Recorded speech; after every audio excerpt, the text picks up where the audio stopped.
डोळ्यात एकच त्याच्या आईला इंजेक्शन देऊन मारलं. लहान होता त्याच्यामुळे त्याला काय करता आलं नाही किंवा करू शकलं नव्हतं ते. ज्यावेळेस आईला ते दवाखान्यात भेटायला गेला त्यावेळेस आई म्हणली की मी आता व्यवस्थित बरी झाली, तू जा घरी. ती घरी तिथून हल्ला, घरी निघाला. पण त्याच्या पण अगोदर आई मरून त्याच्या घरी ॲम्ब्युलन्स मध्ये म्हणजे आली.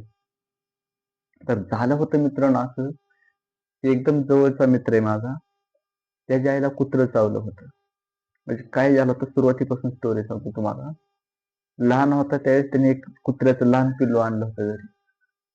लहान पिल्लू घरी आणलं होतं म्हणजे ते कसं आणलं होतं, इकडं बाहेर गायरानात ते कुत्र्याचं पिल्लू हिंडत होतं. पण त्या कुत्र्याच्या पिल्लाला दुसरं पिसाळलेलं कुत्रं चावलं होतं. आणि ती बारकं पिल्लू होतं ते त्याने घरी आणलं. घरी आणल्यावर एक मला वाटतंय 4-8 दिवस ती कुत्र्याचं पिल्लू चांगलं राहिलं. पण बारकं पिल्लू असल्यामुळं ते असं पिसाळलं, उड्या मारायला लागलं कसं पण ते कुणाच्याच लक्षात नाही आलं.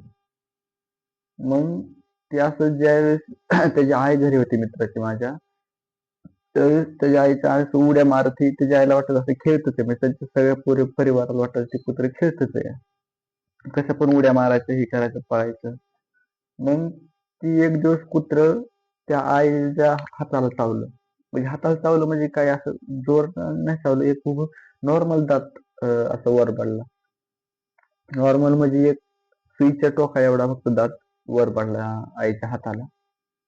पण त्यांनी दुर्लक्ष केलं की खेळत खेळत मिठी वर पडली असेल, त्या लहान कुत्र्याच्या अंगात काही विष असेल का, असं त्यांनी ढकललं त्या कुत्र्यावर. म्हणजे काय नाही होणार म्हणून. आणि आहे तसं रुटीन चालू राहिलं शांत म्हणजे पहिल्यासारखं. दुसऱ्या दिवशी त्या म्हणजे जास्त अनेकचं सगळं. मग त्या पोराला चावलं कुत्रं. म्हणजे त्या मित्राला चावलं कुत्रं माझ्या. चावलं म्हणजे त्याला पण थोडंच चावलं. पण त्या दिवशी कुत्रं त्या मित्राला चावल्यावर त्याच दिवशी ते कुत्रं पण मेलं. कारण की त्याला पाणी काहीतरी म्हणतात ना, मग ते पाणी त्या बारकं पिल्लू होतं त्या पाण्याची काळजी म्हणजे पाणी प्यायची काळजी त्याला खायला टाकलं. पाणी प्यायची काळजी घेतली त्याला पाणी ठेवायला गेलं ते कुत्रं मेलं त्याच्या अंगावर पाणी पडलं ते.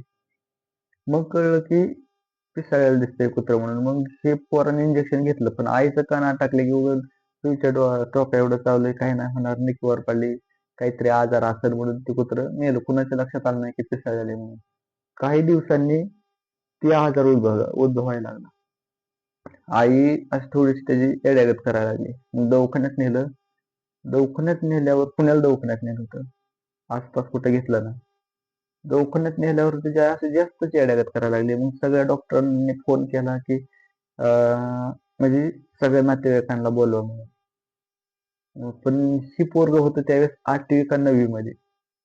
आईची काळजी असायची. आता लहानपणी मी आणि ती एकाच वर्गात होतो. लहानपणी आता काय कळतंय.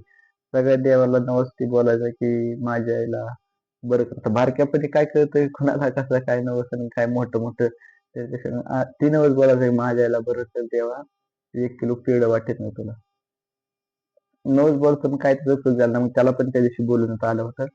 काय सकाळच्या शाळा लागल्या होत्या आम्हाला. सकाळच्या शाळेत मग ती दुपारनं त्याला घेऊन पुण्याला गेली बघायला. पुण्याला बघायला गेल्यावर आईच्या समोर ते गेल्यावर आई म्हणजे ती पेशंट म्हणजे काय असतं कुत्रं झालेलं.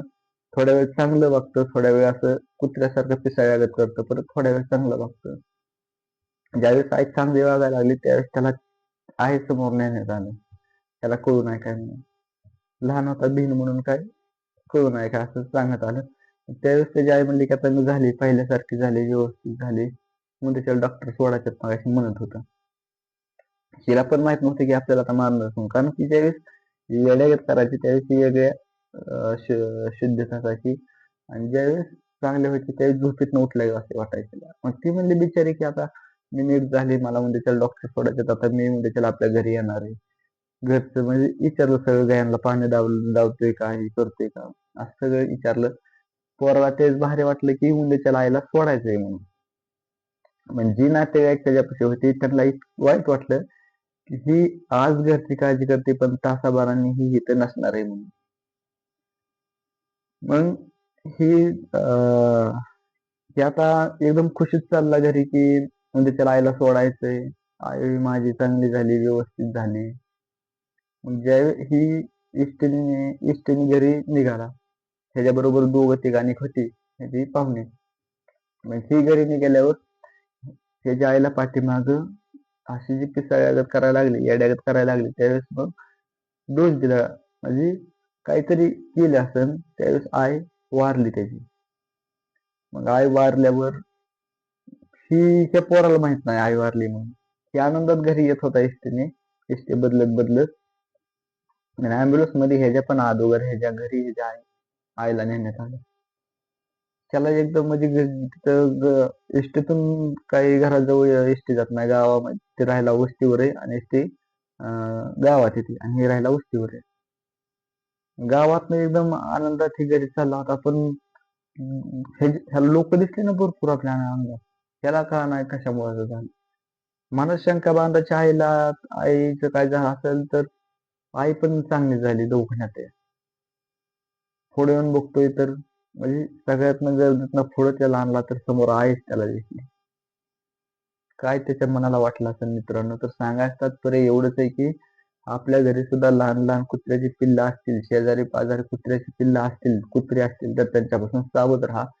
न कळत जरी थोडस दात वर पडला तरी लगेचच आपल्या जवळच्या दवाखान्यात जाऊन इंजेक्शन घ्या. कारण की किरकोळ किरकोळ कारणावरून आपलं आयुष्याचं वाटोळ होतं मित्रांनो. आपली पण वाट बघायला कोणीतरी घरामध्ये आपलं असतं.